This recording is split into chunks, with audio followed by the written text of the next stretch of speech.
Good morning friends. एक बार फिर स्वागत है आपका अपने यूट्यूब चैनल जूलॉजी क्लासेज में। हम पढ़ रहे थे बायोलॉजिकल क्लासिफिकेशन। बायोलॉजिकल क्लासिफिकेशन में हमने 5 किंगडम क्लासिफिकेशंस देखा था जो R.H. व्हिटेकर ने प्रस्तावित किया था। R.H. व्हिटेकर एक अमेरिकन टेक्सोनोमिस्ट थे जिन्होंने समस्त लिविंग बीइंग को 5 किंगडम में 1969 में क्लासिफाइड किया था।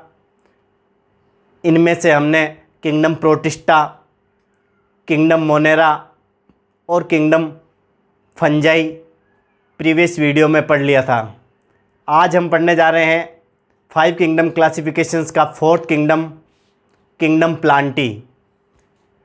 किंगडम प्लांटी की बात करें तो इसमें सभी बहुकोशिकीय यूकैरियोट्स प्लांट को सम्मिलित किया जाता है, जिनमें सामान्यतः मल्टीसेल्यूलर एल्गा, इनके अलावा ब्रायोफाइट्स, टेरिडोफाइट्स, जिम्नोस्पर्म और एंजियोस्पर्म सभी प्लांट्स को सम्मिलित किया जाता है।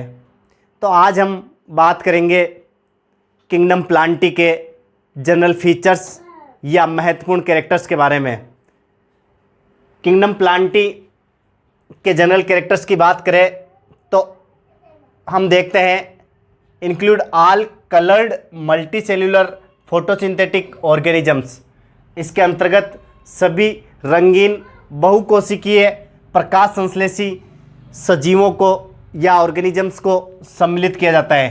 प्रकाश संश्लेषी इसलिए क्योंकि किंगडम प्लांटी के सभी मेंबर्स में क्लोरोप्लास्ट उपस्थित होता है, जिसकी सहायता से ये अपने ऑर्गेनिक मैटर का सिंथेसिस स्वयं कर सकते हैं। अतः आप कह सकते हैं कि ये फोटोसिंथेटिक ऑर्गेनिजम्स होते हैं। इनके अलावा अधिकांशतः आप कह सकते हैं कि इनमें मल्टीसेल्यूलर ऑर्गेनिजम्स को सम्मिलित किया जाता है। केवल कुछ यूनिसेल्यूलर एल्गा होते हैं जिन्हें हम किंगडम प्रोटिस्टा के अंतर्गत रखते हैं।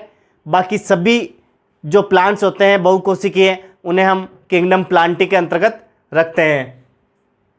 नेक्स्ट, अगर इनकी हैबिटेट की बात करें या आवास की बात करें तो अकर ऑन लैंड, ये स्थल पर उपस्थित होते हैं। अलोंग सी शोर्स, समुद्र के तटों पर उपस्थित होते हैं या समुद्री तटों पर उपस्थित हो सकते हैं। इन लेक्स, झीलों के अंदर ये देखने को मिल सकते हैं।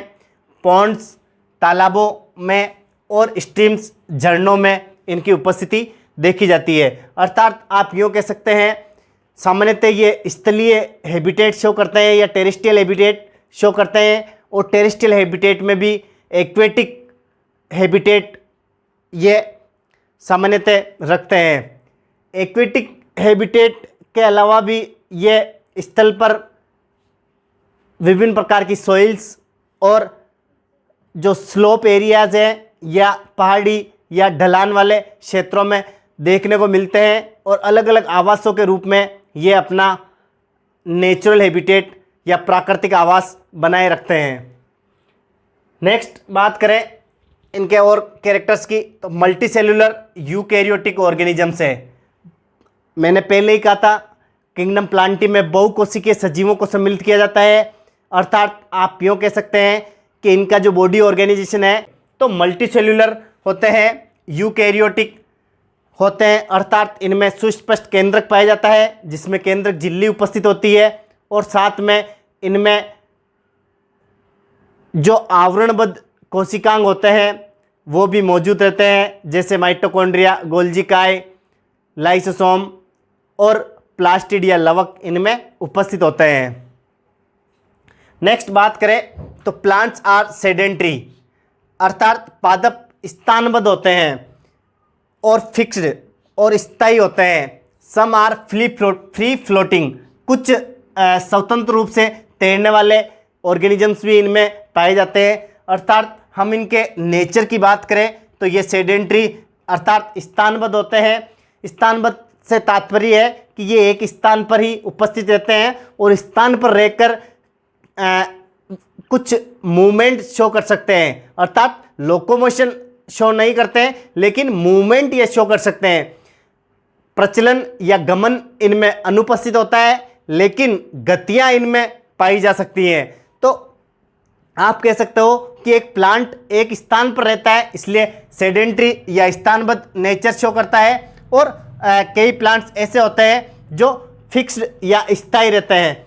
टेरेस्ट्रियल रीजन में स्थायी या फिक्स्ड रहते हैं, जैसे जीरोफिटिक जो प्लांट्स होते हैं, मरुद्भिद जो पादप होते हैं, वो डेजर्ट में या रेगिस्तान में स्थानबद्ध रहते हैं और साथ में फिक्स्ड रहते हैं, अर्थात वह उन कंडीशंस में अधिक अडेप्टिव होते हैं और अपनी जड़ों को कई मीटर गहराई में रखते हैं, जिनके कारण वे भूमि से न्यूट्रिशन लेते रहते हैं और विभिन्न प्रकार की जो इनफेवरेबल कंडीशंस होती है उनमें भी वे अपने आप को अडेप्टिव बनाए रखते हैं। तो फिक्स्ड हो सकते हैं, सेडेंट्री होते हैं, और सम आर फ्री फ्लोटिंग। कुछ जलीय पादप होते हैं जो फ्री फ्लोटिंग या स्वतंत्र रूप से तैरते रहते हैं, जैसे आपने एक्वेटिक हैबिटेट के प्लांट्स देखा होगा, वेलिस्नेरिया, निम्फिया आदि प्लांट्स फ्री फ्लोटिंग करते रहते हैं, अर्थात जल की सतह पर तैरते रहते हैं। इनके अलावा कुछ कैरेक्टर्स की बात करें तो body form is generally irregular. इनकी जो शारीरिक संरचना है या शारीरिक स्वरूप है वो अनियमित होता है ड्यू टू ब्रांचेस। क्यों? क्योंकि इनमें विभिन्न प्रकार की शाखाएं देखने को मिलती है, अर्थात आप कह सकते हो कि शाखाओं की उपस्थिति के कारण इनका जो बॉडी शेप होता है या जो शारीरिक स्वरूप होता है वह अनियमित होता है, अर्थात ये नियमित प्रकार का बॉडी शेप नहीं रखते हैं।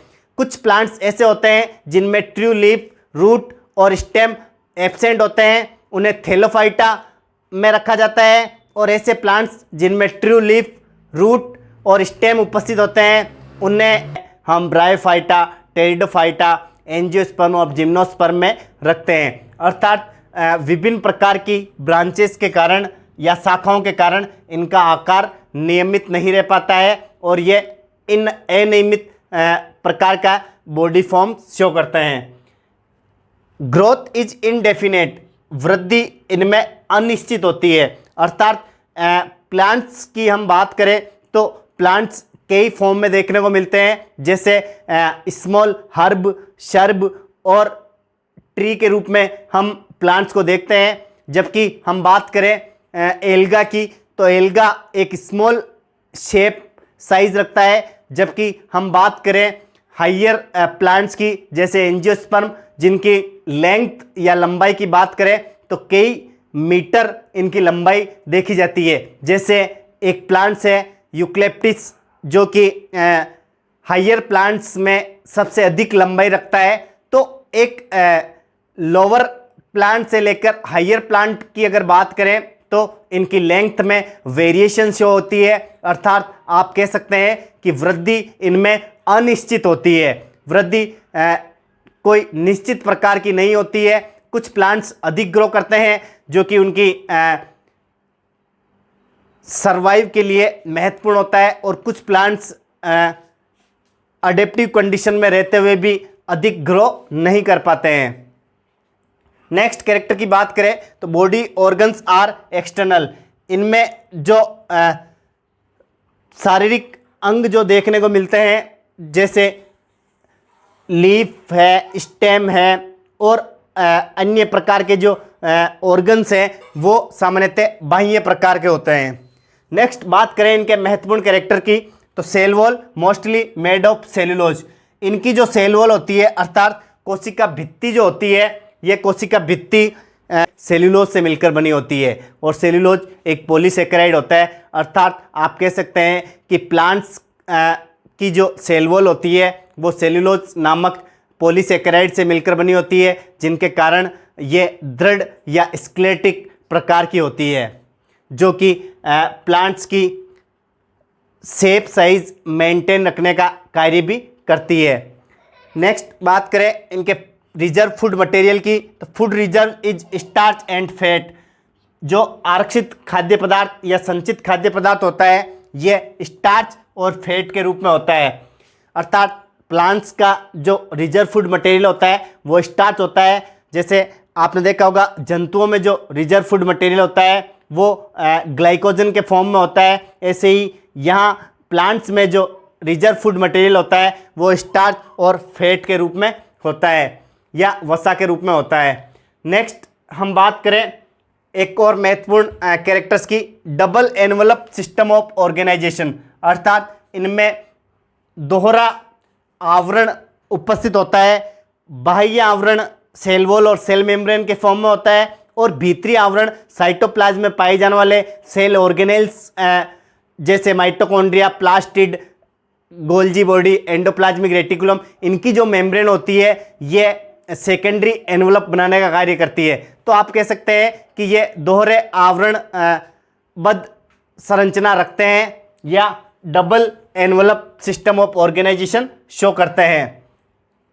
न्यूट्रिशन की बात करें तो न्यूट्रिशन इज ऑटोट्रोपिक या आप कह सकते हैं फोटोसिंथेटिक प्रकार का न्यूट्रिशन इनमें देखा जाता है। ऑटोट्रोपिक का मतलब है कि ये स्वपोषी पोषण इनमें देखने को मिलता है या प्रकाश संश्लेषी पोषण इनमें देखने को मिलता है। क्यों? क्योंकि ये सनलाइट को एब्जॉर्ब करते हैं या अवशोषित करके अपने फूड मटेरियल का फॉर्मेशन स्वयं कर सकते हैं, अर्थात ये प्रकाश संश्लेषण विधि द्वारा अपने भोजन का निर्माण स्वयं कर सकते हैं और autotrophic mode of nutrition show करते हैं।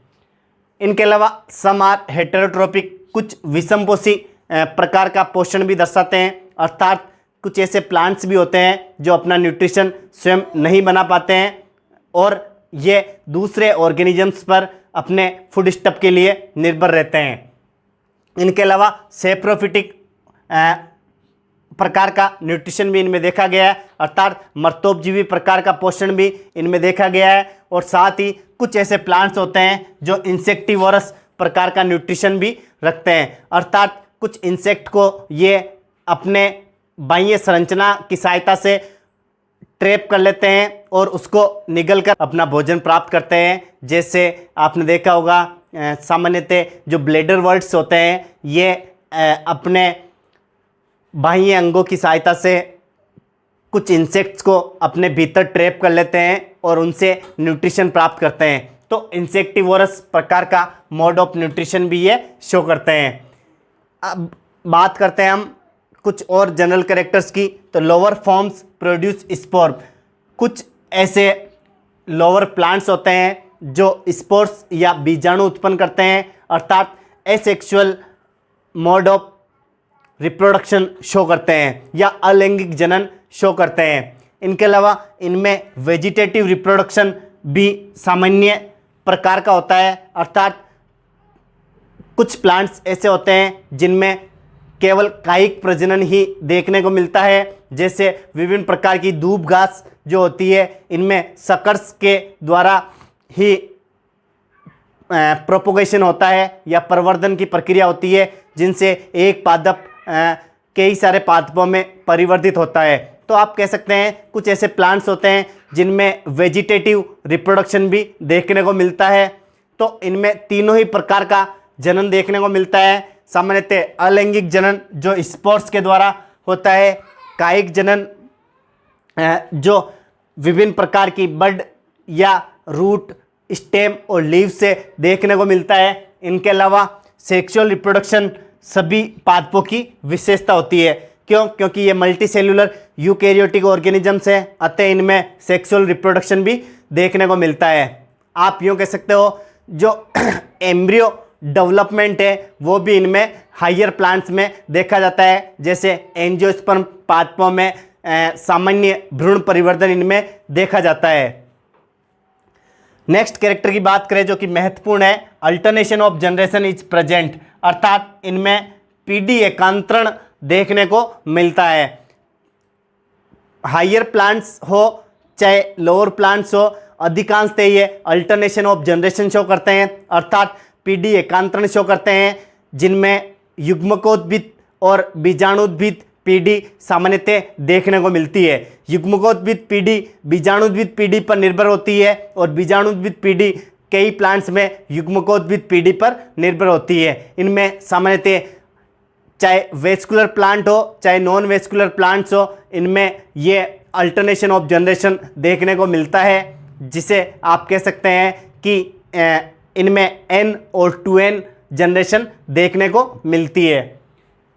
हम एग्जाम्पल्स की बात करें तो किंगडम प्लांटिम में हम सामान्यतः एल्गी को रखते हैं, जो कि मल्टी सेल्यूलर होती है, अर्थात बहुकोशिकीय शैवालों को रखते हैं, जिनमें रेड एल्गी है, ब्राउन एल्गी है। इनके अलावा जो बहुकोशिकीय शैवाल है वो सभी इसमें रखे जाते हैं। इनके अलावा ब्रायोफाइट्स जो कि नॉन वेस्कुलर प्लांट्स होते हैं, इनके साथ ही वेस्कुलर प्लांट्स जो कि टेरिडोफाइट्स होते हैं, इन्हें सम्मिलित किया जाता है। इनके अलावा एंजियोस्पर्म और जिम्नोस्पर्म पादपों को भी किंगडम प्लांटी के अंतर्गत सम्मिलित किया जाता है। तो स्टूडेंट्स, ये थे 5 किंगडम क्लासिफिकेशंस के 4th किंगडम किंगडम प्लांटी के कुछ महत्वपूर्ण जनरल फीचर्स। आई होप आपको ये वीडियो पसंद आया होगा। अगर मेरा वीडियो पसंद आया है तो आप इसे अधिक से अधिक लाइक, शेयर और मेरे यूट्यूब चैनल जूलॉजी क्लासेज को सब्सक्राइब कीजिए, और आने वाले दिनों में नए नए अपडेटेड वीडियोस प्राप्त करने के लिए मेरे यूट्यूब चैनल के रिंग आइकन को प्रेस करना ना भूलें, ताकि आपको समय पर नए नए नोटिफिकेशंस मिल सके। धन्यवाद। जय हिंद।